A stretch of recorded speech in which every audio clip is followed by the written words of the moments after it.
And now it's time for the further adventures of Big John and Sparkie. Today's chapter is entitled, A Surprise for All Concerned.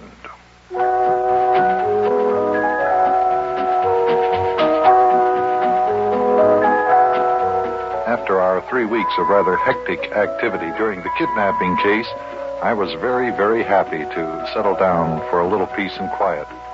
I was enjoying the afternoon at our little house all the way up the next block in Cincinnati. And I should think that Sparkie would be enjoying the restful relaxation as well, but he was a little bit edgy. Come join us now for today's episode, and you can tune in with Big John and Sparkie.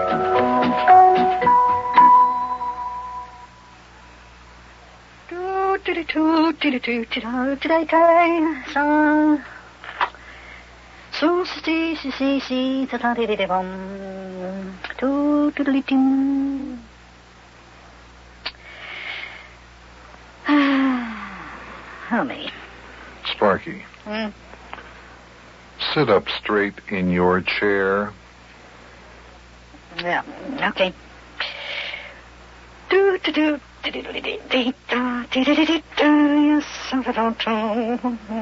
world's the matter with you? How come you're so restless? Oh, I don't know. Just nothing to do. What do you mean, nothing to do?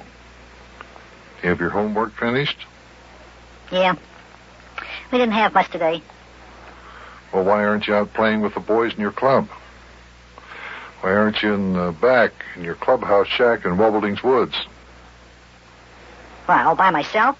What? Maxie and Rabbit Ears and Charlie, Hennessy Q and Isidore Z, Smoogerty Fogarty, Smilin' Sam and Globby all had to stay in after school this afternoon. Cyril Rappaport had to go downtown with his mother. Renfro Hencrow was out in his father's farm. Biddy McGlink went to the dentist. Oswald Hassenpfeffer has to stay home and watch his little brother. Well, if none of your friends are available, how about reading a book? I don't feel like reading.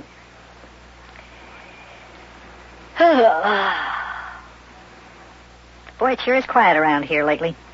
Nothing ever happens. Nothing ever happens.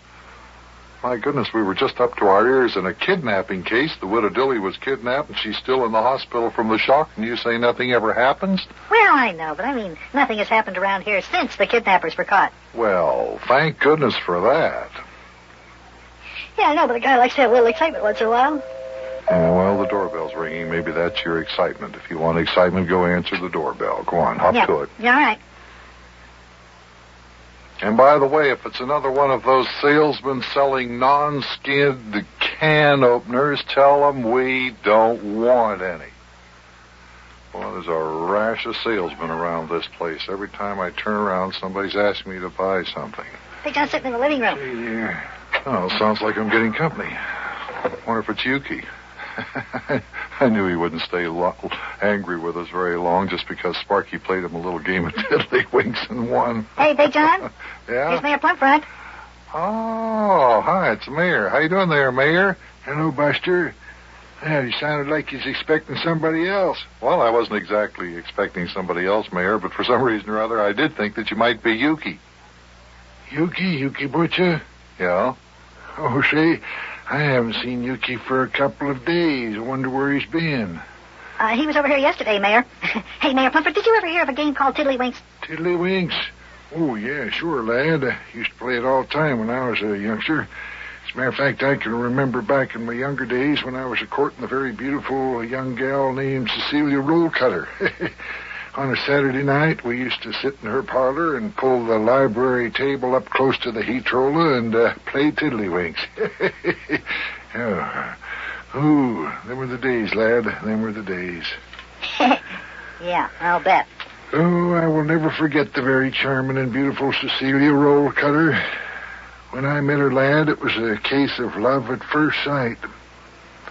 Say, I'm hearing something about you, Mayor, that I never did know. Cecilia Rollcutter. I never heard you mention her name before. How come that you never did marry her? Oh, well, it's a long story, Buster. A long, sad story. You see, Cecilia Rollcutter was the youngest daughter of old Fred Rollcutter. Old Fred owned a little bakery shop down there on Bay Miller Street, you know. Oh, Mayor, are you going to tell us about what it was like when you were young? Yeah, I'll tell you about it. You see, me and Cecilia were in love, but her father didn't approve of me. He didn't like me because I refused to take a job working for him in his bakery shop. Well, as it turned out, Mayor, it looks like you made a wise choice because here you are, a big success in politics. Yes. The mayor of our town. Yes. If you'd gone into business with Mr. Rollcutter, all you'd be would be the owner of a bakery shop. That is, if you were still in business. Oh, they're still in business, lad. As a matter of fact, what time is it now here? It's pretty close to 4 o'clock, Mayor. Why? 4 o'clock. Good. Just in time. Say, switch on the radio there, lad, and tune in the station. Let's listen to Dick Rubel's Melody Time. Sure. Okay, Mayor. That's a program of music, isn't it? Yes, that's right. Well, how come you want to listen to Dick Rubel's Melody Time? I mean, what's that got to do with your romance with Cecilia Rollcutter? Well, you said if I'd gone into business with old Fred Rollcutter, I'd probably be just the owner of a bakery shop. I just want you to hear something. Well, the radio's warmed up. I think I can get the station now. Yeah. That's the news up to this minute. Bill Bobbins reporting. In 1 moment, we bring you Dick Rubel's Melody Time. Now, listen close, Buster, and see what they say as this program begins. This is what I want you to hear. Now, listen, turn it up there a little bit, Sparkie. It's Melody Time. Melody Time with Dick Rubel. Melody Time brought to you by Fred Roller-Cutter Bakeries, bakers of that fine, delicious, always fresh Arabian rye bread. Have you ever eaten a roast leg of button sandwich on Roller-Cutter's Arabian rye bread? Try it sometime. Now let's listen to Melody Time. Hey, the girl you were in love with was the daughter of the man who owns the Arabian Rye Bread Company. Hey, Mayor, why, that's the largest rye bread bakery in the whole United States. That's right, Buster. And today, if I'd gone and worked for old Fred Rollcutter in his little bakery shop on Bay Miller Street, who knows, maybe today I'd be married to the very charming Cecilia Rollcutter and also be the president of the Arabian Rye Bread Company. Oh, my goodness, isn't that amazing? Isn't that something? Yeah, but I bet you'd rather be mayor of our town than president of the Arabian Rye Bread Company, wouldn't you, Mayor? Oh, I can't say that I regret the decision that I made. After the very charming Cecilia Rollcutter and I broke up, I traveled up east, and it was then that I met old Captain Squinty McGinney and went sailing on the 7 seas. Well, if you had married Cecilia Rollcutter, then you never would have had all those adventures. That's right. And I wouldn't be mayor of our grand and glorious city either, because it was several years later that I entered politics. First, I was with the city street highway department. I was a street cleaner. Then I went into the fire department, then the police department. Then I was waterworks supervisor. Then I became a councilman. Later on, I was elected mayor, a job which I have held for 24 years. 24 years, fellers, mayor of this here grand and glorious city of ours. Oh, yes. Wonderful. It's an amazing career. Yeah, Mayor. But I'll bet that you're glad that you never married Cecilia Rollcutter. Yeah, well, of course, if I'd have married her, I'd be rich. I'd be living in one of them there big houses in the high-class section of town. Yeah. Who knows? Who knows? And we wouldn't have known you either, Mayor. No, probably not. So I'm glad that I didn't become president of the Arabian Rye Bread Company.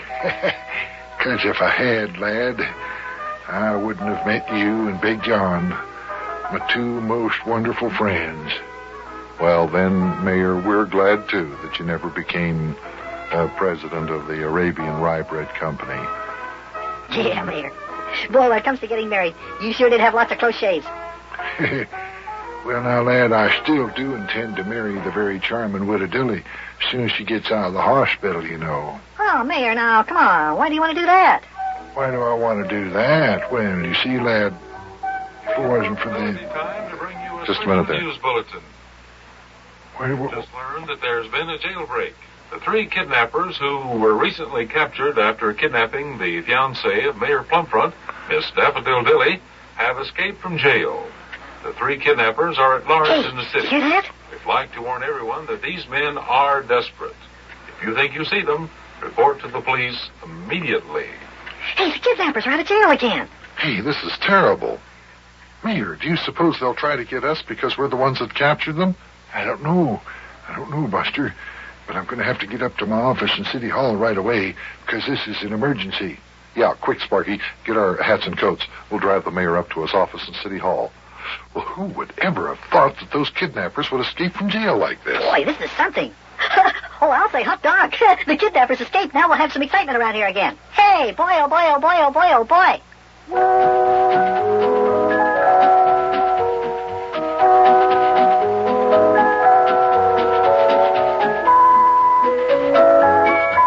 Come on, Big John, hurry up. Let's get into our car and drive the mayor up to his office. And then we can talk to the chief of police and find out how the kidnappers really escaped from jail. Boy, I said I wanted excitement. Now we got it. Who would ever have thought those kidnappers would escape from jail? But they have. So it looks like we got some detective work to do again.